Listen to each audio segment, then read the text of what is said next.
Assalamualaikum dan salam sejahtera. Bersama saya Abdul Aziz bin Hisham dalam sesi perbincangan kelestarian angkasa. Kemajuan teknologi angkasa lepas menyumbangkan pelbagai manfaat di dalam kehidupan manusia, termasuklah di dalam bidang komunikasi, navigasi, pemantauan alam sekitar, pengurusan bencana, ketenteraan dan penyelidikan saintifik berkenaan bumi dan angkasa lepas.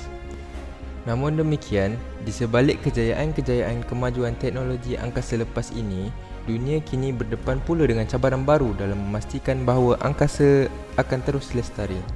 Antara cabaran-cabaran tersebut ialah pertambahan sampah angkasa kesan dari aktiviti manusia di angkasa lepas, kesesakan orbit di sekitar orbital bumi disebabkan pertambahan jumlah satelit, isu keselamatan dan ketenteraan yang mungkin tercetus akibat aktiviti-aktiviti angkasa ini, pembangunan teknologi yang lebih mesra alam untuk tujuan aktiviti angkasa lepas, pertambahan aktiviti-aktiviti angkasa lepas oleh syarikat-syarikat swasta, fenomena-fenomena cuaca angkasa lepas. Justru itu, satu inisiatif perlu diwujudkan untuk melestarikan aktiviti-aktiviti angkasa lepas untuk memastikan bahawa ruang angkasa lepas akan boleh terus dimanfaatkan untuk kegunaan manusia.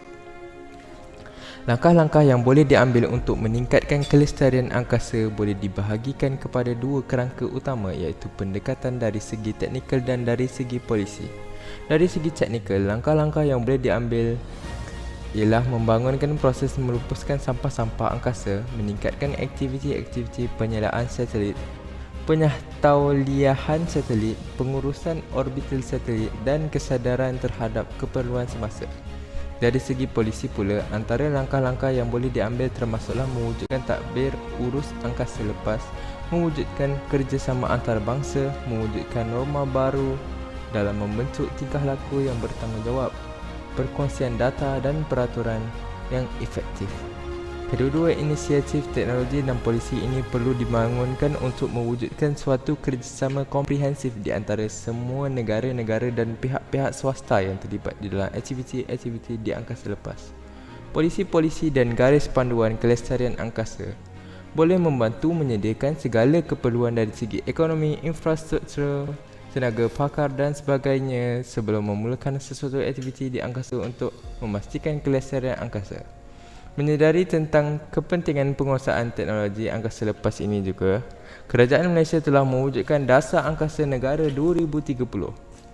Dasar Angkasa Negara 2030 dirangka bagi memacu pembangunan sektor angkasa negara yang menyumbang ke arah pertumbuhan ekonomi baharu dan strategik.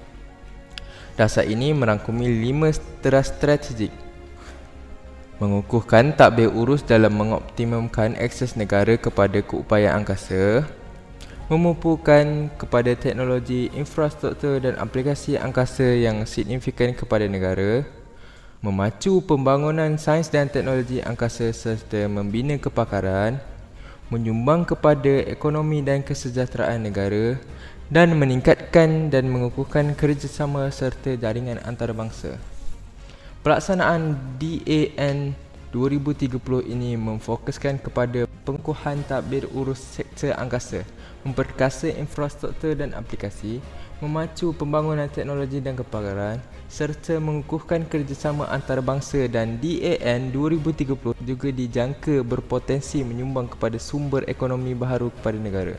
Cabaran mewujudkan pelan kelestarian angkasa memerlukan pendekatan pelbagai hala yang perlu ditangani melalui diplomasi angkasa lepas serta dibincangkan dengan komprehensif di forum-forum antarabangsa, di mana komuniti angkasa lepas antarabangsa dapat bekerjasama untuk mencari jalan bukan sahaja untuk meluaskan akses kepada faedah aktiviti angkasa lepas kepada lebih banyak lagi negara, tetapi juga untuk memastikan bahawa persekitaran ruang angkasa akan terus dipelihara dan dilindungi untuk digunakan oleh generasi akan datang. Kajian-kajian perlu terus dibangunkan untuk mengenal pasti langkah-langkah terbaik untuk mewujudkan kemampanan jangka panjang aktiviti angkasa lepas dalam konteks yang lebih luas selaras dengan pembangunan mampan di bumi. Sekian dari saya, Abdul Aziz bin Hisham. Kelestarian angkasa, melindungi angkasa lepas.